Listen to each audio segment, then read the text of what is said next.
खुलुमबाय स्टुडिअ दङ आं राजीब बसुमतारी। मानुहे मानुहर बाबे थामहिनबा मानसिया मानसिनि थाखाय आरो बे थांखि आरो नोजोरजोंनो दुलाराय बर' फरायसा आफादनि जा हम रेस्किउ एन्ड रेस्ट'र मावथांखिया थाद'नाय गैयै सोलिगासिनो दं।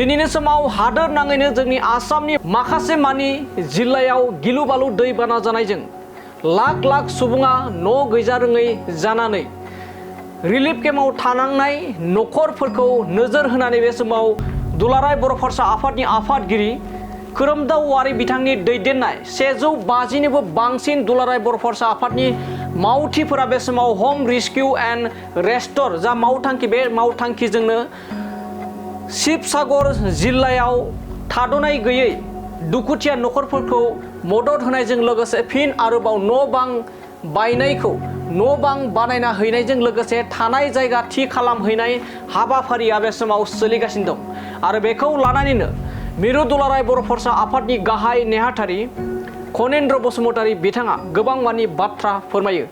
बेजों लोगोसे बेखौबो फोरमायदि दिनैसिम दुलाराय बर' फरायसा आफादनि जा हम रेस्किउ एन्ड रेस्ट'र जा मावथांखि बे मावथांखिया 7 सानाव आगान होबाय आरो दासिमबो थाद'नाय गैयै सोलिगासिनो दं। दुलाराय बर' फरायसा आफादनि बे मावथांखि हम एन्ड रेस्किउ रेस्ट'रनि जा मावथांखिया थाद'नाय गैयै सोलिगासिनो दं। दानिया फैदो बिदिब्ला दुलाराय बर' फरायसा आफादनि जा मानसिया मानसिनि थाखाय बे स्ल'गाननि गेजेरजोंनो माबोरै दुखुथिया न'खरफोरनि जा न' बां बायनाय बेफोरखौ फिन आरोबाव न' बांखौ खाफिनना होनो थाखाय माबायदि खामानि मावबाय थादों बेखौ लानानै मिरु दुलाराय बर' फरायसा आफादनि गाहाय नेहाथारि खनेन्द्र बसुमतारी बिथांनि बुंनाय खोन्थामोननि गेजेराव लाना फैदिनि।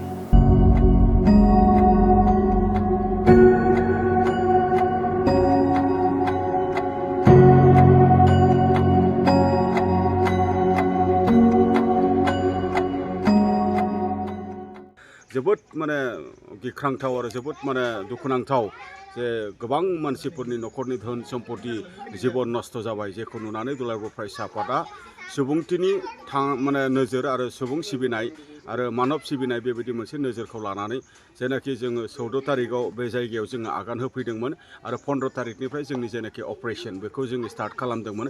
फैयै फैनानै जोङो दिनै दहाय फुंसिमाव जोङो 97 न'खर जोङो माने फोजोबनो हाफैनाय जादों। आरो दिनै जोङो नैबे 6 डेआव जोङो गोबां न'खर फोजोबनो हागोन। बेनि थाखायनो जोङो दिनै फुंनिफ्रायनो जथेस्थ' जोङो खामानि मावबाय थादों आरो जोंनि गासै 10टा टिमा गाव गाबागावै टिमै मावगासिनो दङ आरो बे 10टा टिमनिनो जोंबो मोनसे टिम।